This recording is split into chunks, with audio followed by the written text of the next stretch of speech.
तर आपण आलो आहोत त्या आदिवासी कातकरी वस्तीला, जे ह्या मळवली या ठिकाणी आहे. त्या आदिवासी वस्तीची परिस्थिती आपण पाहून घेणार आहोत आज. तर चला पुढे तुम्हाला मी दाखवतो वस्तीची अवस्था काय ते. ही आदिवासी वस्ती आहे.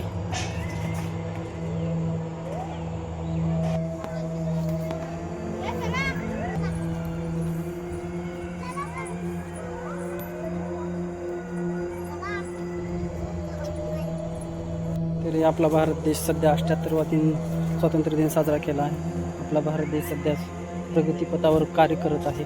आणि हे बघा आपली आदिवासी वस्ती. या ठिकाणी ही आदिवासी वस्तीची परिस्थिती आहे.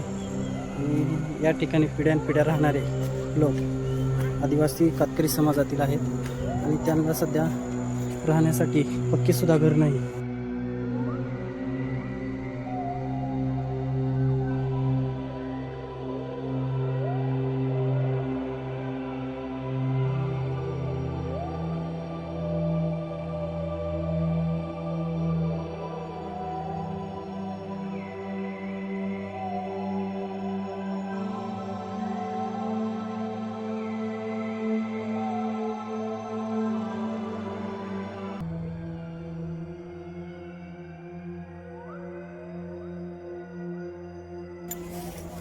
तर आज आपण या ठिकाणी काही इथले राहणारे व्यक्ती आहेत, त्यांच्यासोबत आपण चर्चा करून या वस्तीची माहिती घेऊ आपण.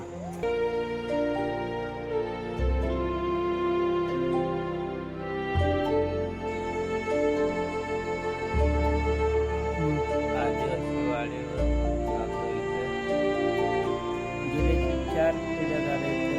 आम्ही मळवली वाडीवर राहतो. आमच्याकडे काही कुठल्या शाळेत कोणाला काही ते योजना वगैरे भेटल्यात? कोणत्या नाही तर काय योजना भेटणार कोणत्याच नाही ना? मग त्याने न आता गेलं ना तो नाही तर सगळं करतो. 60,000 रुपये दिलेले 63. कुठलाही प्रूफ नाही, आधार कार्ड नाही, राशन कार्ड नाही. अत्यंत दयनीय परिस्थिती आहे. त्या आदिवासी समाजातील लोकांना आधार कार्ड नाही, पॅन कार्ड नाही, बँक अकाउंट नाही, रेशन कार्ड नाही, कुठल्याही प्रकारचे त्यांच्याकडे डॉक्युमेंट प्रूफ नाहीत. आणि त्यांच्या वस्तीवर जाण्यासाठी कुठल्याही रोडची आणि पाण्याची सुविधा नाही. अशा परिस्थितीत पिढ्यानपिढ्या ह्या वस्तीवर राहतात. तरी